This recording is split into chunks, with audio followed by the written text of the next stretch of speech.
Hey, what's going on? Jake here with Uncommon EDC. Today we're taking a look at the third of 4 Christmas themed knives that I picked up this year. And if you're starting to get a little bit tired of that Christmas theme, this may be your favorite one yet, because today we're taking a look at the Bear & Son Humbug Christmas pen knife. Really cool design on this one, a little bit of a different take than your usual Christmas themed knife. And this one again is a Red Hill Cutlery exclusive like one of the other ones we've already looked at, but this one from 2022. And so available in both red and green. And the only thing that's really changing here is the color of the artwork. The artwork itself is identical, white smooth bone on both of them. And so just the color of that die there is what's changing. When these launched, they were $39.95, but they've been on sale for the last month or so for about $24.95 and still are as I'm filming this video. So I'd imagine they're trying to clear out this inventory. This was a limited edition, so once they're gone, but obviously they've already lasted a year at this point. So probably trying to clear that out. For the price point though, $24.95 for a USA made knife. That's a very cool look to it, very collectible knife. I think that's a pretty good deal overall. Now, let's start with the most obvious thing that most people are going to be looking at on these type of knives is the artwork itself. I think really well done. It's right off the bat, the first thing I noticed having looked at the 2023 Merry Christmas Barlow is that the art doesn't look as crisp or detailed as that artwork. It seems a little bit like fuzzier, I guess is the word for it, but everything's within the line. The die is nicely done, very easy to read, and overall looks very good. And so I don't really have a problem with that. And there's a couple things that could be, I'm not 100% sure. It could be the material that they're working with. It just doesn't take it as well as the red smooth bone for whatever reason.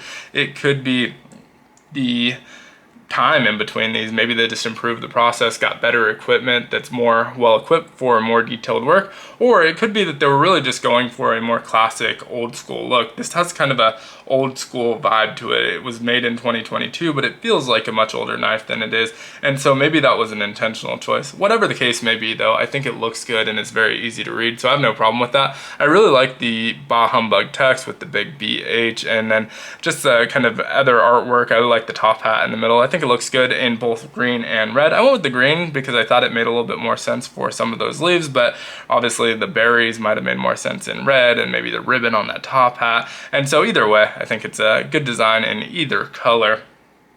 Now, a couple other things that I want to look at while we're in this closed position. First and foremost is these pile side covers do not have any sort of additional artwork, and I think that kind of makes sense for this style of knife. No problem with that. That is a blank canvas if you want to practice your scrimshaw work, or you can just leave that nice and smooth and blank as well. We do also have a lanyard hole, so if you're someone who's into lanyards, really great addition. If you're not, you either don't care or you actively hate that, but either way it does have a lanyard hole. We also have Torx construction instead of pin construction, and that may be the bigger deal for those that are strictly traditional slip joint collectors. This may immediately rule this knife out. For me, honestly, I don't really mind. About a third of my slip joints are modern slip joints, and so this fits into that category. The other 2/3 are traditional, but I really don't have a strong preference. I like the history of traditional slip joints. I like some of the nice things that come with a modern traditional. And so it looks like we have T6, although I haven't tested that out, but those do look like T6 Torx bits to me.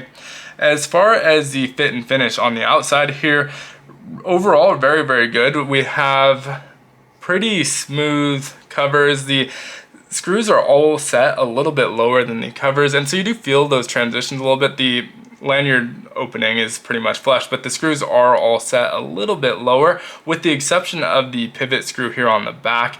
That one is sticking out a little bit, not significantly, but that fit and finish isn't perfect, but not really something that bothers me. It's not causing any sort of issues. As far as the gapping on those springs go, that's pretty much perfect. No significant gapping whatsoever. The darker spots that you are seeing are a little bit of dirt and grime that we always seem to get with Bear & Sons. This one was one of the better that I've ever received. It's pretty minimal, and it's mostly contained to the outside, which is nice, meaning that it's really not affecting the action. A lot of times with Bear & Sons, I get a little bit of a gritty action. It's something that you can clean up, it goes away, and so I'd rather have that than an issue that doesn't go away, but I'd also rather have a clean knife when I get it. But either way, I almost always have to clean my Bear & Sons when I get them. This one's pretty minimal overall. It's mostly built up right here. So as far as that blade goes, perfectly centered. We do have an easy access notch here and a nail nick opening.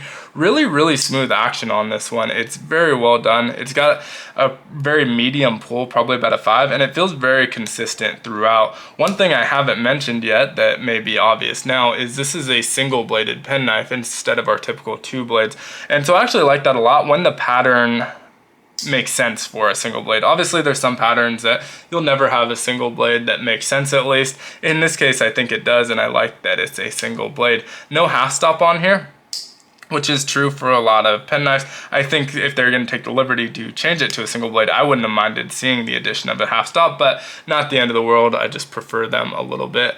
As far as that blade goes, we have a high carbon stainless steel drop point style blade. Pretty subtle drop on there, like the blade shape of it. About 2.5 inches there and another 3.5 inches on that handle, bringing our overall length to 6 inches.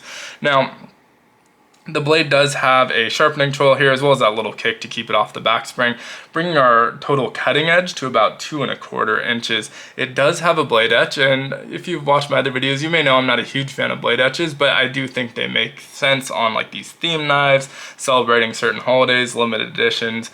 It makes sense to have a blade etch, and so this one's well done. I like the look of it. One kind of weird, quirky thing with the etch to me is that there's 2 different fonts for Merry and Christmas, so they're not identical fonts, which feels a little bit weird, but they go well together. It doesn't look bad, but I did think that was a little bit odd. Also, not the same font that we have on the Humbug, which I think kind of makes sense. I think the cursive makes sense more sense for that etch, and so I don't actually mind that, but I did think that was just kind of a weird thing.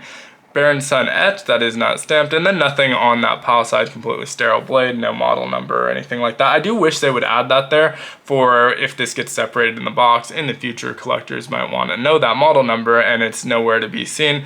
Spring is also flushed in that fully open position, and it's nice and snappy in both to the open and close.